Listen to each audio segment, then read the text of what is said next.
On the day of our engagement, my fiancé, Lionel Benny, was late and didn't show up. I stood alone on the stage, facing the ridicule and mockery from the audience. After the Benny family left, my father's face turned pale with anger, and he scolded me loudly. "You go out and kneel down. Keep kneeling until the Benny family's anger subsides. If this affects our cooperation with the Benny group, I'll skin you alive." Seeing that I didn't move, my father coldly said, "If you don't obey, I'll cut off your mother's medical expenses." I could only resign myself and walk out. Outside, heavy rain poured down, and I knelt in the yard, drenched and embarrassed. The grandstand not far away was filled with people, and some even took out their phones and aimed them at me. It was Harry, a childhood friend of Lionel Benny. He showed me the screen of his phone, where there was a video of Lionel Benny leaning on a couch, with a hot-looking woman in his arms. Lionel's casual voice came through. "Although Ella appears thin, her figure is actually quite well endowed." As soon as he said that, everyone burst into laughter. Large raindrops fell relentlessly, and in my blurred vision, I suddenly saw a pair of black leather shoes.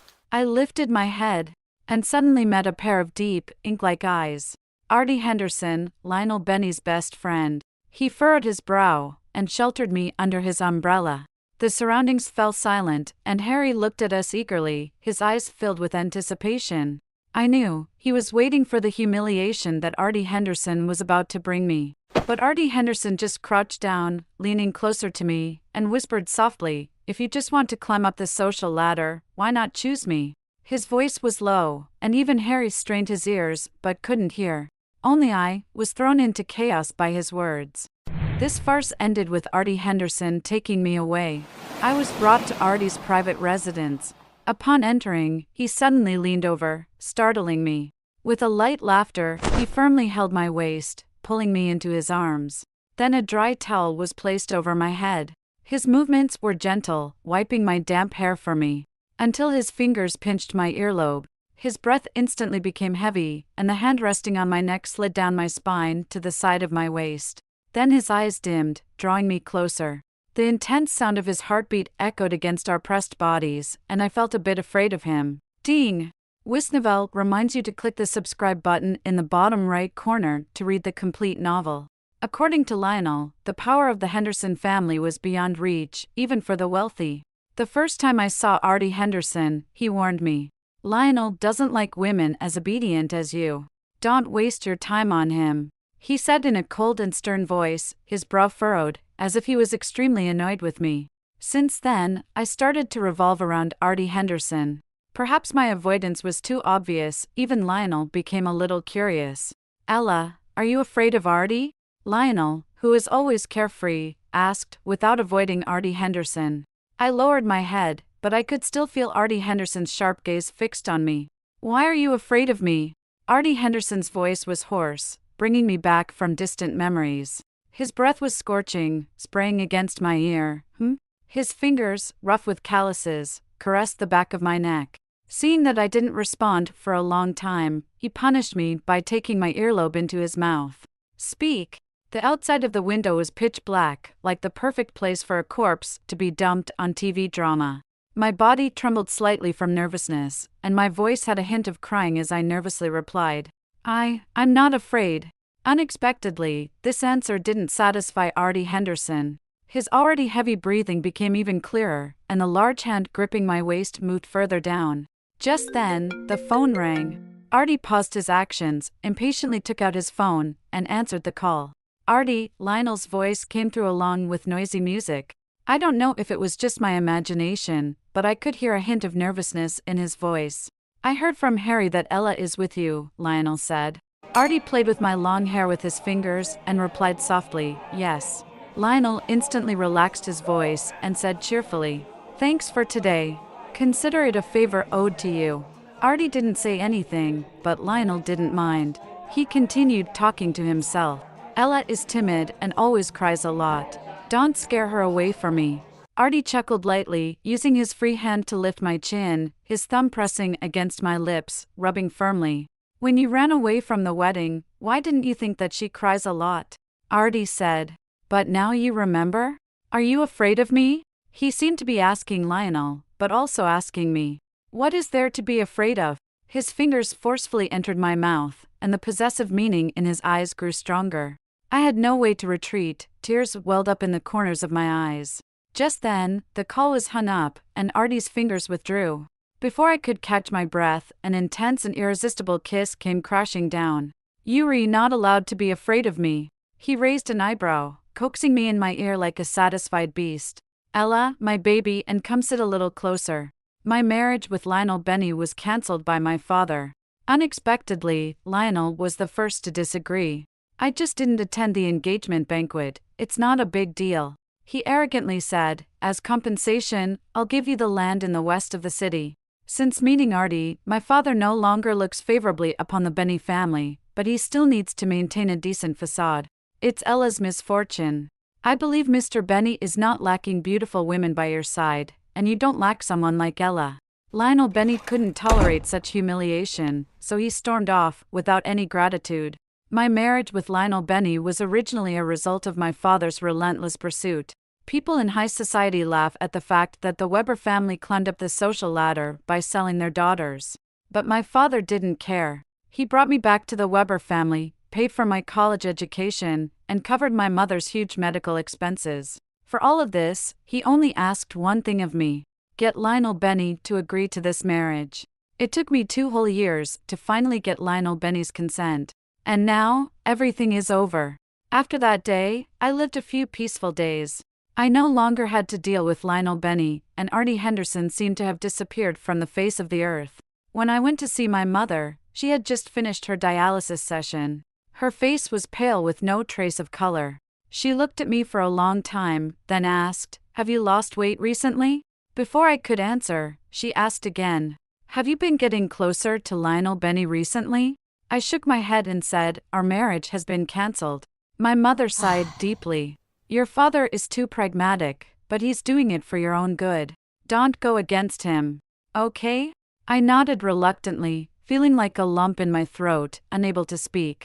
At that moment, my phone rang at an inappropriate time, and the name Artie Henderson appeared before my eyes. I was stunned for a while, remembering the night when Artie Henderson wrote down his phone number with my hand in his. "Call me if you need anything." His chin rested on my shoulder, and his fingers, with distinct joints, played with my hand. "Don't you dare not answer my calls." As if in a dream, I could only nod dumbly. As if punishing me for not being attentive enough, he gently bit my already reddened earlobe. "No distractions. Why is your face so red, Ella?" My mother lightly patted my hand and looked at me strangely. "Aren't you going to answer the phone?" Only then did I snap out of it and hurriedly replied, "I answered it." After half a month, hearing Artie Henderson's voice still made my face burn. He sounded hoarse, as if he had just woken up. "What are you doing?"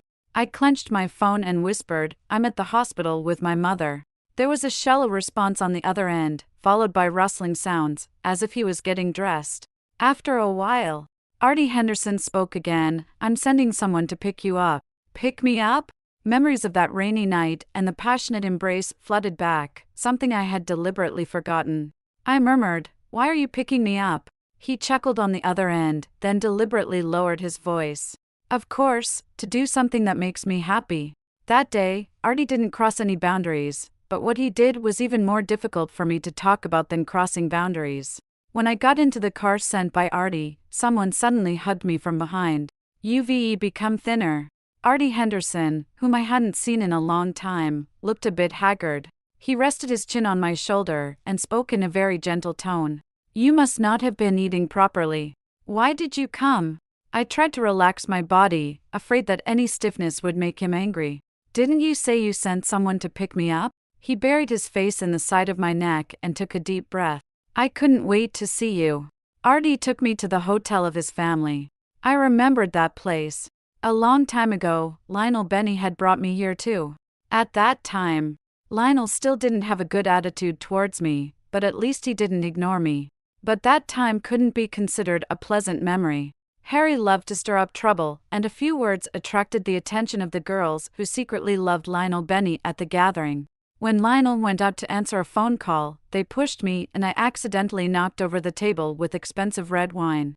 When Lionel came back, he didn't ask anything. He grabbed my wrist and took me out of the room. His face was dark all the way, and it wasn't until we reached the door that he disdainfully said to me, "Can you behave? Why do you always make things so bad?"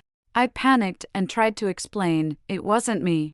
Before I could finish my sentence, Lionel interrupted directly. "You need to have some awareness when you throw a tantrum. Do you know how expensive those wines were? Can you afford to compensate for them?"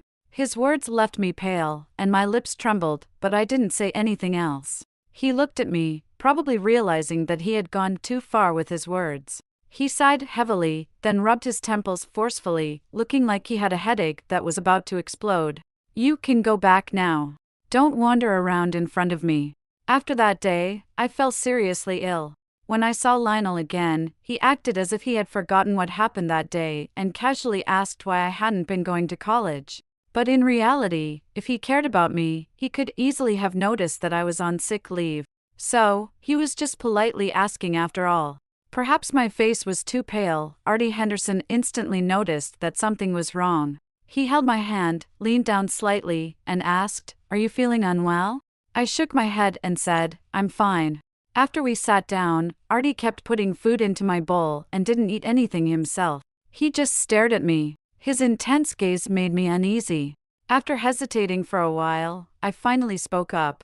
"Could you stop looking at me?" He raised an eyebrow and asked with interest, "Are you shy?"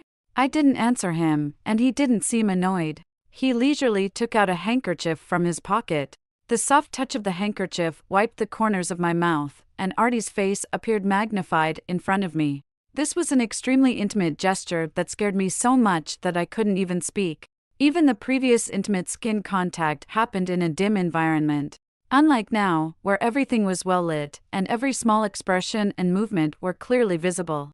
At that moment, the door was pushed open, and a group of people barged in. Leading the way was Harry, followed closely by Lionel Benny, who I hadn't seen in a long time. The laughter instantly disappeared, and everyone stared at Artie and me in astonishment. Harry was the first to break the strange silence. "Artie, why don't you tell us that you have returned to the country?" While speaking, Harry stole a few glances at me. "If I'm not mistaken, this should be Ella Weber, right?" Artie didn't stop his actions. He gently wiped the stain off the corner of my mouth, then leaned back in his chair and responded softly. Lionel's face had turned as dark as a pot. He pushed Harry aside and questioned me. "Don't you have anything to say to me?" "What is there to say?" Suddenly, Artie grabbed my hand and spoke before me. "The news of Lionel's runaway marriage is widely known in the capital city." Lionel's eyes were burning with anger, but he kept staring at me. "I'm asking you." For some reason, even though the situation was tense, I had never felt as calm as I did at this moment. "Our marriage was cancelled a month ago." I looked up and met Lionel's gaze. "The Benny family agreed to it as well. So you couldn't wait to find a new partner for yourself?" Lionel was furious, and his words became more and more offensive. "I thought you were different from your snobbish father." After saying this, he turned to look at Artie. "Artie, there are so many women you can choose from. Why did you have to steal mine?" "Lionel, you two have no relationship anymore." Artie's voice was calm, but everyone present knew that he was angry. "She's not yours. So how could you said that I steal her?" With that, Artie stood up, clearly showing his intention to drive Lionel away. Lionel was dragged away by someone, and Harry quickly stepped forward to defuse the situation. Artie impatiently furrowed his brows, and Harry politely left. The noisy private room returned to silence, with Artie leaning back in his chair, lost in thought. I couldn't eat anymore, so I spoke up to leave. Artie looked at me for a while and then stood up, grabbing his coat and walking out. He walked quickly, and I followed behind him, trying hard to catch up, just like I used to chase after Lionel. But just as the distance between us grew, my footsteps gradually slowed down. However, at that moment, Artie stopped in his tracks. "Sorry," he looked down at me with lowered eyes. I lost control. I nodded understandingly and said, "It's all right." For someone as proud as Artie Henderson, perhaps this was the first time he had received such sarcasm. His gaze lingered for a long time. A cool breeze blew, lifting the hair on his forehead, and I unexpectedly felt a pang of sympathy. After a long while, his large palm held mine, and his fingers interlocked with mine, refusing to let go. "It won't happen again." Before getting off the car, I sincerely apologized to Artie Henderson. In the dimly lit carriage, Artie couldn't help but laugh at my serious expression. Do you think I'm angry with you? I nodded. If it weren't for me, you wouldn't have been publicly mocked by Lionel Benny. This has nothing to do with you. I started to say, but Artie's kiss interrupted me. He kissed me forcefully, almost taking away all the air from my mouth. I wanted to escape, but he held the back of my head firmly, and the driver in front raised the partition. In this narrow space, all I could hear was the sound of our lips touching. After the long kiss ended, he lowered his gaze and wiped away the moisture from the corner of my mouth. Ella, he called my name softly, seemingly helpless. Have you never passed a reading comprehension test before? In matters of love, I am a bit slow. When I was young, I relied on my mother. They said my mother was unmarried and pregnant, which was shameless. As I grew up, I chased after Lionel Benny all the way. Even if he publicly ridiculed me, I didn't mind. It's not good to be too sensitive.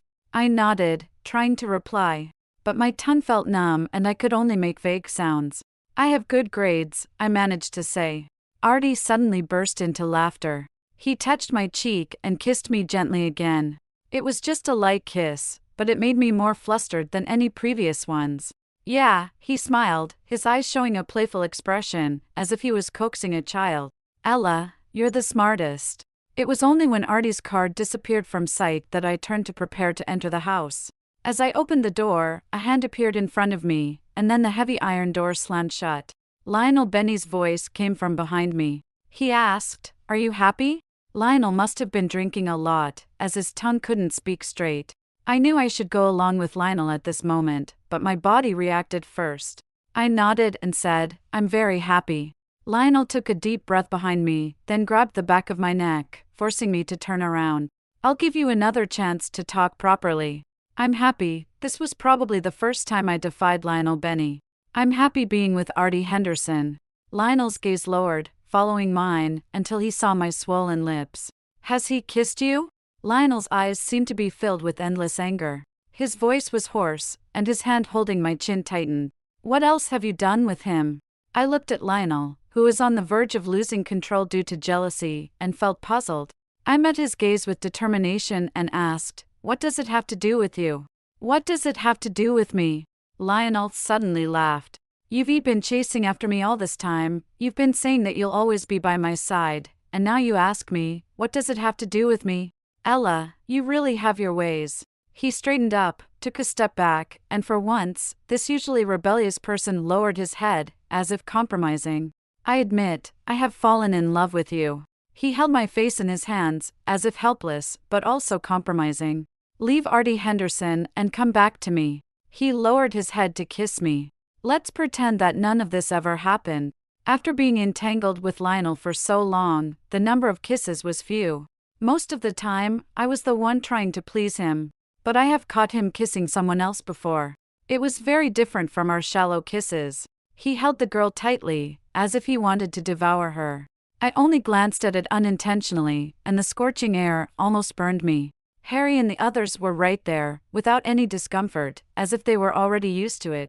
I regained my senses, lifted my hand, and pushed away the kiss he was about to plant on me. "Lionel Benny," I stepped back, my voice colder than ever. "I refuse." Lionel went crazy and almost turned our yard upside down. When the Benny family came to pick him up, they showed a rare expression of apology. My stepmother stood on the stairs, looking extremely pleased with herself. "I didn't expect you to be quite capable." The next morning, Artie was already waiting for me at the door. As soon as I stepped out, he looked at me with concern for a long time. "Is he crazy? Did he hurt you?" Seeing me shake my head, Artie breathed a sigh of relief. I thought that encountering Lionel again would be a scene of bloodshed, but to my surprise, he just glanced at me briefly and walked straight past. Everyone was dumbfounded by the rift between Lionel Benny and Artie Henderson, which turned out to be because of someone as ordinary as me. The college's online forum was flooded with discussions about this matter, and even news of the cancelled engagement banquet was dug up. In the photos, I was kneeling in the yard, drenched and miserable. And by my side, the tall figure of Artie sheltered me from the wind and rain. I've always said that Artie Henderson looks at Ella Weber differently, but no one believed me. "I believe you." Last year during PE class, Ella fainted, and Artie carried her to the infirmary, feeding her medicine and wiping her sweat. He stayed there until Lionel Benny arrived. I remember that too. At the time, I even joked with my best friend that Artie's back as he left alone looked like a deserted wife. I had no recollection of these things they mentioned on the forum, but I did faint during PE class last year. Vaguely, I remembered someone gently wiping the sweat off me while I was unconscious. And when I woke up, Lionel Benny was sitting beside me with a dark expression on his face. Without giving me a chance to speak, Lionel immediately launched into a barrage of accusations. "You're not feeling well, yet you insist on running. Are you unhappy unless you cause trouble?" I was used to Lionel's foul mouth, so I wasn't angry, but rather grateful. "Lionel Benny, thank you." Unexpectedly, as soon as I finished speaking, Lionel exploded like a balloon. He kicked over a stool and stormed off in a huff. It turned out that at that time, Lionel was not just frustrated but genuinely angry, so for the next half-month, he completely ignored me. My phone rang at this moment, pulling me back from my long reminiscence.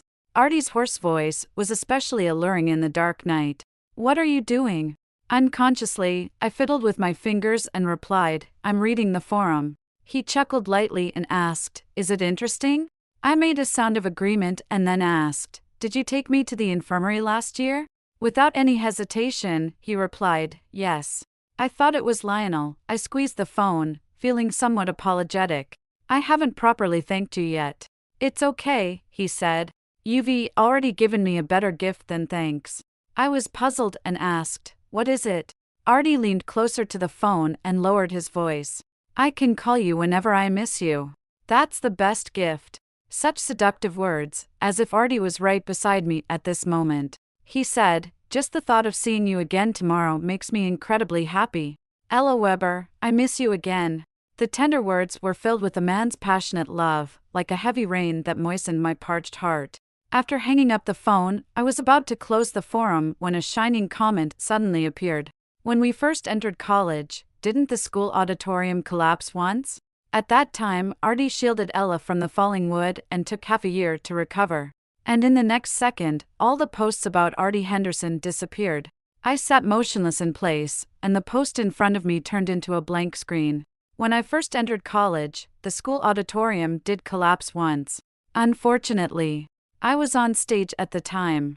The accident happened in an instant. First, the chandelier above the stage suddenly fell, and then the pillars collapsed. Amidst the chaos, a tall figure embraced me, holding me tightly and pressing me against the corner of the wall, using his body to shield me. Dust filled the air, and when I tried to look back, my view was blocked by a hand. "Don't be afraid." The screams and commotion around me were muted, and in that confined space, I faintly smelled a hint of fresh grass. His arm leaned against my ear, the veins on his arm bulging, as if enduring great pain. That's all I remember about that day. When I regained consciousness, I was already in the hospital. I tried to find that person, but it was like searching for a needle in a haystack. Until one day, I caught a familiar scent on Lionel Benny. Lionel held a basketball and raised an eyebrow at me. "Young Junior, why are you staring at me in a daze?" I took a step forward, reaching out to tug at his clothes, my heart pounding. "I'm Ella Weber, what's your name?" The people around suddenly burst into laughter, and Lionel stood against the light for a while before reaching out to rub my forehead. "I'm Lionel Benny." After that incident, I did inquire about Lionel's whereabouts. Classmates said that Lionel was also present when the auditorium collapsed, and he was also injured. So when my dad suggested that I befriend Lionel, I agreed willingly. I suppose Lionel had never encountered a girl with my personality before. From initially being at a loss to later teasing me relentlessly, it only took half a year. Half a year later, Artie Henderson returned. It was a gloomy afternoon, and Lionel found the classroom stuffy, so he went to the small pavilion on the rooftop to hide. He was absent for 3 consecutive classes, so the university teacher asked me to persuade him. When I reached the rooftop, I discovered that Lionel wasn't the only one in the pavilion. I walked softly, and they didn't notice my arrival. Lionel, as usual, was leaning against the wall with his eyes closed.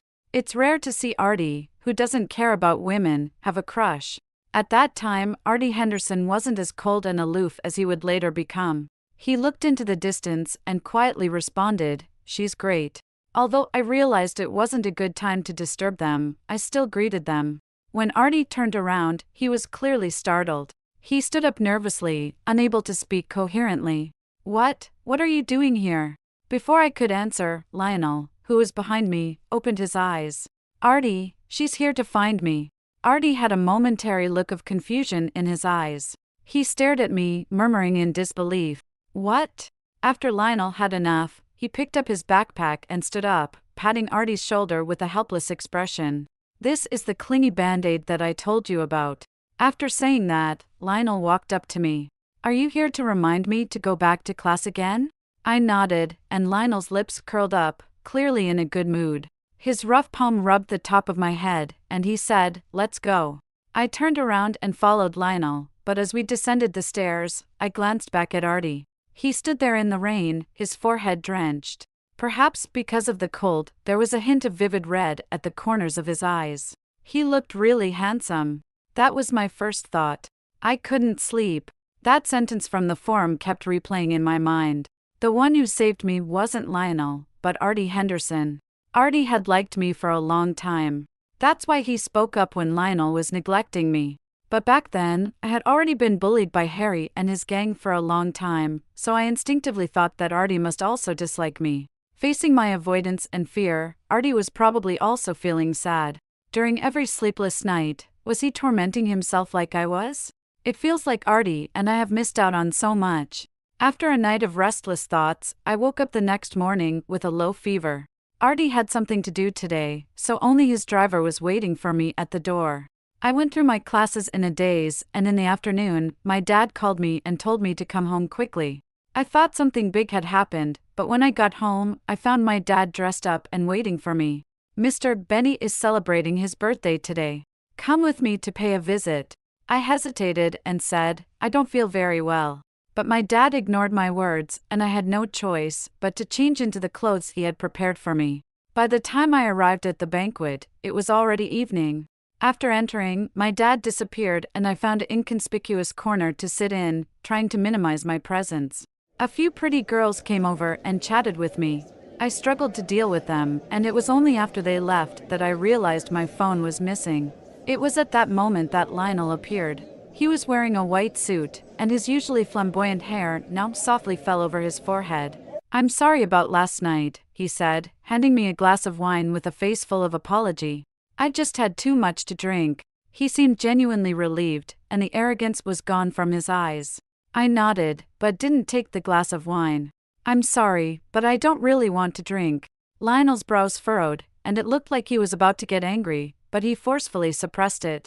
Ella, you're still angry with me, he said, holding the glass of wine in his hand, motionless in the air.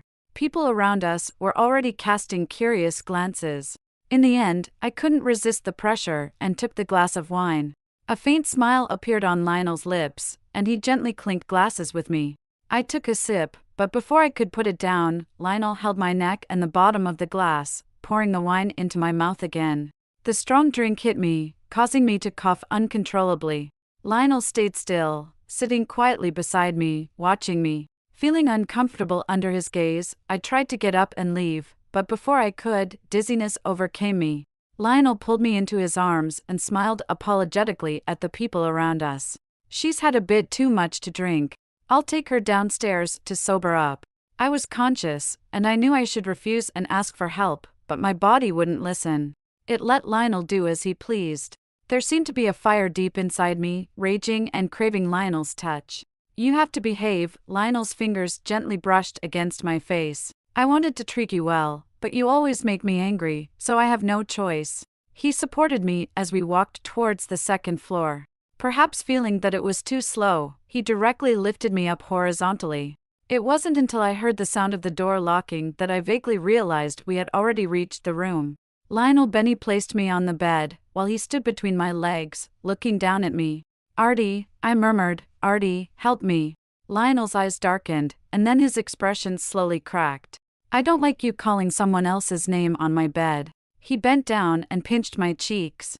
Instead of seeking him, you might as well plead with me. Who knows, if I soften my heart, I might be a bit gentler to you. Seeming confident of his victory, Lionel was not in a hurry. He leisurely unbuttoned his shirt and leaned down to kiss me. With the last shred of sanity, I rolled off the bed, but he grabbed my ankle. You used to enjoy when I kissed you, right? Why are you hiding now? He exerted force, and I was pulled back beside him. As if provoked by me, he dragged my ankle and headed towards the bathroom. I was terrified, frantically struggling and clawing at the ground, leaving long streaks of blood on the pristine floor. Lionel had gone mad. He looked at me struggling and forcibly pushed me into the bathtub. The scalding hot water engulfed me, intensifying the effects of the medicine. I was on the verge of collapsing. Suddenly, the image of Artie appeared before my eyes. He was wearing a black wool coat, holding an umbrella in the rain, and gazing at me with lowered eyes. I felt an intense pain on my tongue, and I struggled to resurface from the water. Lionel was kneeling in front of me, his head down, unfastening his belt. It seemed he hadn't expected me to still be conscious, and he froze for a moment. Seizing the opportunity, I grabbed the ashtray by the bathtub and forcefully struck Lionel's head. He let out a mournful cry and fell to the ground, blood gushing out from his head. I crawled out of the bathtub, accidentally stepping on Lionel as I left. Staggering, I rushed towards the entrance. Everything in front of me was blurry, and I faintly heard rustling sounds behind me. In a state of panic, I fumbled to open the door, not daring to look back to see if Lionel had regained consciousness. With a loud click, I forcefully pushed open the door. Bright light flooded in, but just then, someone grabbed hold of my ankle. Panicking, I turned around to look, only to see Lionel, covered in blood, gripping onto my ankle. A triumphant smile hung on his lips. "I've caught you." I struggled to kick him with my other foot, but Lionel effortlessly pulled me down. Lionel had completely lost his sanity this time. He pressed me down on the corridor, and large droplets of blood fell on my face. I screamed and thrashed madly, but it was futile, like an ant trying to shake a tree.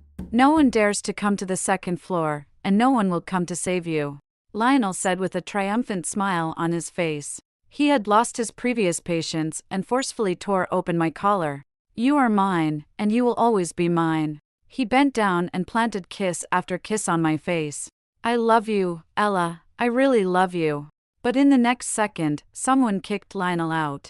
And in the next second, a large overcoat covered me, and Artie's voice appeared above me. He said, "Don't be afraid, Ella." He tightly wrapped me in his clothes, then let go of my hand and went towards Lionel.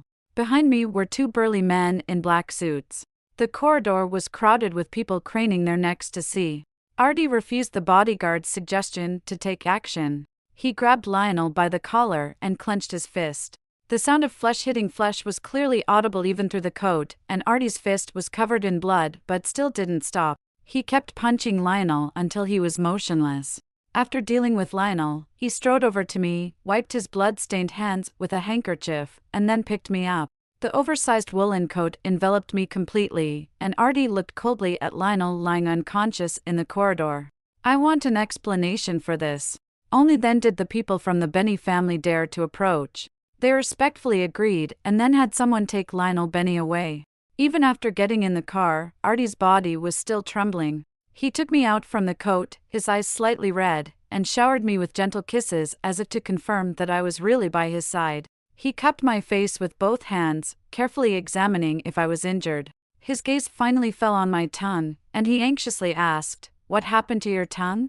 My consciousness was hazy, and I felt the fire in my body burning stronger and stronger. I leaned on his shoulder and whispered, "He drugged me." A curse word burst out of Artie's mouth, and just as he saw me about to bite my tongue again, he kissed my lips. The taste of rust spread between our intertwined lips and teeth, and Artie's eyes were filled with a dazed expression. He looked at me as if he wanted to capture my entire being in his eyes. "Baby, don't bite yourself," he said. His firm chest pressed against mine, and he brought his neck close to my mouth. "If you really can't help it, you can bite me." Artie swiftly took me back to his home. I thought he would personally detoxify me, but as soon as we entered the door, I saw a doctor waiting in a white coat. It wasn't until the soothing medicine was administered through an IV drip that the restlessness in my body gradually subsided. He sat by my side. The wound on his neck that I had bitten was bleeding, but he ignored the doctor's suggestion to bandage it and held my hand tightly. "Have a nice dream, everything will be fine when you wake up." The Henderson family has always handled things cleanly, as if nothing had happened that day. Lionel Benny was sent abroad, and according to Artie, he would never come back again.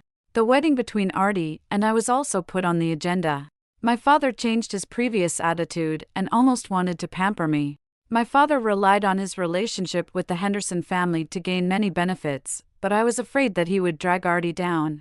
When I told Artie about this, he gently kissed my forehead. The things he took from the Henderson family are only a negligible part to us. You don't need to worry about anything. Just focus on being my bride. We shared a long kiss, and after the kiss, I asked him, "Was it you who saved me in the auditorium that year?" Artie's eyes were misty as he nodded at me. I leaned against his chest and whispered, "I'm sorry, I always thought it was Lionel Benny." I was seriously injured at that time, and the Henderson family kept the news sealed. His big hand gently stroked my hair, and there was a hint of regret in his voice. When I was recovering, I was thinking about how to talk to you when I came back. We both understood what happened next. I mistook Lionel Benny as a ray of light to chase after, and he thought I had fallen in love with Lionel Benny and could only silently feel down. But fortunately, even though things went off track, they eventually returned to the right path. On the day of our wedding, I received an email from overseas. I almost immediately pressed the delete key. The young man's love may be mixed with arrogance and stubbornness, but it should not be a reason for him to harm others recklessly. Then, a text message came through, from an unfamiliar number but with a familiar tone. "Don't dream, Ella Weber. How could someone like Artie Henderson fall in love with someone as ordinary as you?" I blocked the number, but deep down, I also wanted to ask Artie when he actually fell in love with me. Until one day, I saw a photo he kept in his wallet. It was a photo of me winning a physics competition in college, which the college had posted on the bulletin board. Artie carefully peeled it off and put it in his wallet as a treasure. The two of us stumbled and went through many detours, but in the end, we still found each other. At the wedding, when we exchanged rings, Artie kissed me passionately. He said, "Fortunately, I waited for you." I cherished his love completely. What he didn't know was that I was also very grateful. Grateful that he was the one.